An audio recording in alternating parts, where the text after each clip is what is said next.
Bom dia, meus alunos do nono ano. Meu nome é Carolina, eu sou a professora de História da Arte de vocês. Eu trouxe essa aula aqui, é uma espécie de revisão. Na verdade, o que foi que eu fiz? Eu peguei os aspectos mais importantes das outras aulas, das aulas dos assuntos sobre futurismo, dadaísmo e surrealismo, que são os nossos assuntos, e trouxe para esse vídeo numa espécie de compilação. Mas isso não desobriga vocês de assistir às outras aulas, tá bom? Então vamos lá. O nosso primeiro assunto foi futurismo, só que precisamos entender o contexto que eu trabalhei na aula de futurismo. Então bora lá? As primeiras tendências do século XX, que foi da primeira metade também, não foi? Que a gente trabalhou, que é futurismo, dadaísmo, surrealismo, e as outras que a gente trabalhou também na primeira unidade, expressionismo, cubismo, e entre outras, que vocês acreditam que lembram. Tanto que a gente fez até um trabalho da primeira unidade nessas semanas recentes. Então vamos lá. Com calma, eu espero que vocês compreendam, porque o intuito dessa revisão é tirar aquelas dúvidas que ficaram das aulas dos próprios assuntos, tá bom? Além das grandes linhas de pintura do início do século XX, que foram aquelas que a gente falou, expressionismo, cubismo, abstracionismo, todas aquelas grandes linhas, outras ideias motivaram os artistas da primeira década do nosso século. Que ideias foram essas? Foram ideias que fizeram com que eles experimentassem os novos caminhos de criação, assim valorizando outras questões, como a velocidade, por exemplo, produzida pela mecanização do mundo contemporâneo. Não estava sendo criado, não criado, A mecanização estava sendo crescente, fábricas, indústrias, carro, indústria automobilística e outras questões. Então, as tendências artísticas também refletiam essas questões modernas. Então, levou à criação de um movimento que ficou conhecido como futurismo. Ao mesmo tempo, partindo da crítica da falta de sentido desse mundo, promovido por tantas guerras, tanta violência, valorizado pelo futurista, outros grupos de artistas foi responsável por duas novas tendências estéticas, o surrealismo e o dadaísmo. Vamos comentar primeiro o futurismo. Esse movimento teve uma forte relação com a literatura do início do século, influenciada em 1909 pelo Manifesto Futurista do poeta e escritor italiano Filippo Tommaso Marinetti. Na pintura, assim como na literatura, os futuristas, como a própria palavra sugere, exaltavam o futuro e, sobretudo, a velocidade, como eu já falei anteriormente, que passou a ser conhecida e admirada a partir da mecanização das indústrias. Foram chegando mais máquinas, foram chegando mais produtos que puderam ser feitos a partir realmente da automação, sem a necessidade de tantas pessoas apenas para ligar o botão e para desligar o botão. E da crescente complexidade social que ganharam os grandes centros urbanos. Então o futurismo ele começou a observar tudo isso e começou a se manifestar através das artes. E esse manifesto futurista, esse primeiro manifesto futurista aí, de 1909, é um manifesto futurista da literatura, tá bom? Bora aí lembrar. Para os pintores ligados ao futurismo, os outros artistas tinham ainda uma visão estática da realidade. Os outros artistas já ligados às outras tendências, ignorando o aspecto mais evidente dos novos tempos, o movimento veloz das máquinas. Percebam só, eu vou até trocar aqui o ponteiro, cadê o ponteiro aqui? Para que vocês observem que para os futuristas, os outros artistas tinham uma visão estática da realidade, ignoravam o que era mais evidente. O que era mais evidente para os futuristas? O movimento veloz das máquinas, que provoca a superação desse movimento natural, que é esse nosso movimento, né? Em 1910, foi lançado em Milão um outro manifesto futurista dirigido particularmente à pintura, percebam só, e assinalado por Umberto Bacchioni, Carlo Carra, Luigi Russolo, Giacomo Balla e Dino Severini. Olha o meu italiano como tá chique. Para esses artistas, não interessava a representação de um corpo em movimento, mas sim a expressão do próprio movimento. Percebam isso aqui. Para os artistas futuristas, não interessava a representação de um corpo em movimento, mas sim a expressão do próprio movimento. Amadeo Modigliani, eu lembro que nos próprios slides do futurismo eu coloquei que ele é um artista independente, mas eu gostaria de falar ainda mais sobre ele, porque ele é um artista muito importante para o futurismo, mesmo que ele não tenha assim, traços de uma única tendência artística. Ah, não, esse artista só tem traços do futurismo, esse artista só tem traço do abstracionismo. Não. Modigliani chegou a conviver com artistas como Picasso. Além disso, acompanhou de perto o surgimento de movimentos como o cubismo e o futurismo. Como não aderiu a nenhuma dessas tendências, procurou um caminho independente e produziu uma pintura com características muito particulares. É preciso levar em conta que são retratos criados pelo olhar de um artista moderno, que não pretende reproduzir o aspecto real das pessoas, apenas representá-los como um desenho muito particular, muito seu. Ele não pretende desenhar como se fosse uma fotografia, mas sim desenhar com os seus traços, com as suas potências. Vocês estão entendendo? E lembrando, isso aqui é um resumo, tá bom, gente? Tem uma aula sobre Amadeo Modigliani, que tá dentro, tem as fotos das obras dele, tem um comentário sobre as obras deles. É importante que vocês tenham visto ou vejam. E surrealismo. A fantasia invade a realidade. Nas duas primeiras décadas do século XX, os estudos psicanalíticos de Freud e as incertezas políticas criaram um clima favorável para o desenvolvimento de uma arte que criticava a cultura europeia e a frágil condição humana diante de um mundo cada vez mais complexo. Como assim? O mundo estava vivendo várias questões de guerra, gente.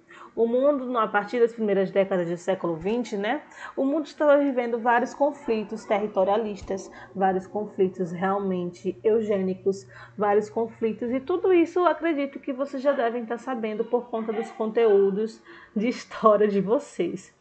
Então, eu não sei se vocês estão ouvindo, mas a minha mãe está brigando com a minha irmã, porque ela está brincando com o gato. E quando ela brinca, ela aperta o meu gato. Então, bora lá. Então, assim, esses conflitos geravam um clima de incerteza até para os próprios artistas, porque eles estavam vivenciando todas essas mudanças acontecendo na sociedade, essas guerras, invasões, proibições, todas essas questões que estavam acontecendo mexiam com a mente do artista do século XX. E também tinha os estudos psicanalíticos de Freud, que além de ser um psicanalista que atinge muito a área da psicologia, ele foi e é um psicanalista que atinge outras áreas, principalmente a área da arte. Surgem outros movimentos estéticos a partir disso, que representando a realidade de maneira fantasiosa, procuraram denunciar essa falta de sentido dessa civilização, permeada por guerra, por ódio, por discussões, por discursos eugenistas, discursos territorialistas, discursos autoritaristas. Então, como é o caso da pintura metafísica, do dadaísmo e do surrealismo, cujas linhas mais significativas veremos a seguir. Vamos lá. O Dada e o surrealismo. Durante a Primeira Guerra Mundial, em 1914 a 1918, que é conhecido como a Grande Guerra, os artistas e intelectuais de diversas nacionalidades, contrários aos envolvimentos de seus países no conflito, exilaram-se em Zurique, na Suíça. Aí acabaram fundando um movimento literário que deveria expressar suas decepções com o fracasso das ciências, da religião e da filosofia existente, porque até então a ciência, a religião, a filosofia, a língua, tudo foram incapazes de evitar essa grande destruição que assolava toda a Europa e muitos países participantes, gente. Esse movimento foi denominado Dada, nome escolhido pelo poeta romeno Tristan Tzara. Uma das versões sobre a criação desse nome relata que o poeta abriu um dicionário ao acaso, deixou seu dedo cair sobre uma palavra qualquer da página e o dedo indicou a palavra Dada, que na linguagem infantil francesa significa cavalo. Mas isso não tinha a menor importância qualquer. Porque qualquer que fosse o nome atribuído a este movimento, o fato é que a arte estava perdendo seu sentido, pois a guerra havia instaurado o irracionalismo pelo continente europeu. E eu digo por todo mundo, né, gente? Todo mundo estava contaminado por esse espírito de guerra. Todo mundo estava sem saber o que fazer. Todo mundo estava instaurado realmente nesse espírito de o mundo está acabando e nós não sabemos o que é que vai ser amanhã, o que é que vai ser do amanhã. Marcado por um forte caráter pessimista e irônico, os artistas dadaístas proclamavam uma anti-arte. Percebam, isso aqui é muito importante. Marcado por um forte caráter pessimista e irônico, os artistas dadaístas proclamavam uma anti-arte de protesto e do escândalo, inserindo caos e a desordem em suas obras. Além disso, enfatizavam o absurdo e rompiam totalmente com as antigas formas tradicionais de arte. Essa anti-arte é como se fosse um antônimo da tradicional arte, não tem aquilo de sinônimo e antônimo. Então eles queriam um antônimo, algo que fosse contrário àquela tradicional arte, que foi incapaz de romper com toda essa guerra, de evitar toda essa falta de sentido que provocou esse espírito de guerra. É preciso considerar também que os estudos de Freud chamavam atenção para um aspecto novo da realidade humana. Eles revelavam que muitos atos praticados pelos homens são automáticos e independem de um encadeamento de razões lógicas. E isto foi revelado pelo estudo de Freud. Dessa forma, os dadaístas propunham que a criação artística se libertasse das amarras do pensamento racionalista e sugeriam que ela fosse apenas o resultado do automatismo psíquico, selecionando e combinando elementos ao acaso. Então, da mesma forma que os atos praticados pelos homens eram automáticos, então os dadaístas também queriam criar as suas artes nesse recurso automático. Na pintura, essa atitude foi traduzida por obras que usaram o recurso da colagem. A intenção de usar a colagem não era plástica. Isso lembra também o cubismo, né, que utilizou a colagem. Mas o cubismo tinha uma intenção plástica de utilizar a colagem, de trazer um recurso plástico, um recurso estético, de deixar mais bonito. Já a intenção dos dadaístas não era a plástica, um recurso estético, mas sim da sátira, a crítica aos valores tradicionais tão aparentemente prezados, mas que não evitaram o caos que se encontrava toda a Europa. O dadaísmo, e principalmente o seu princípio do automatismo psicológico, propiciou o aparecimento do surrealismo na França em 1924. O poeta e escritor André Breton liderou a criação desse novo movimento, o surrealismo, que veio do dadaísmo, e escreveu seu primeiro manifesto, em que associa a criação artística ao automatismo psíquico puro. Dessa associação resulta que as obras criadas nada devem à razão, à moral ou à própria preocupação estética. Portanto, para os surrealistas, a obra de arte não é o resultado de manifestações racionais lógicas do consciente. Não é as obras de arte, né, não é uma manifestação do meu querer, da minha vontade racional e lógica, mas ao contrário, são manifestações do subconsciente, são manifestações absurdas e ilógicas, como as imagens dos sonhos, das alucinações, que produzem as criações artísticas mais interessantes.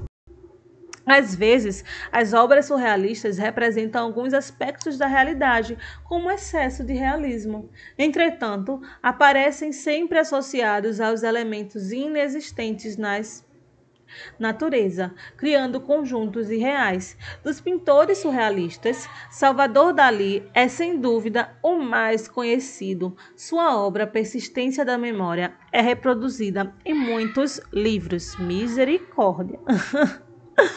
Então, gente, essa foi a nossa aula. Eu vou aqui ver o que está acontecendo. Eu espero que vocês tenham gostado, tá bom? Tchau, gente. Minha irmã aqui, eu acho que está quase esmagando um gato. Tchau.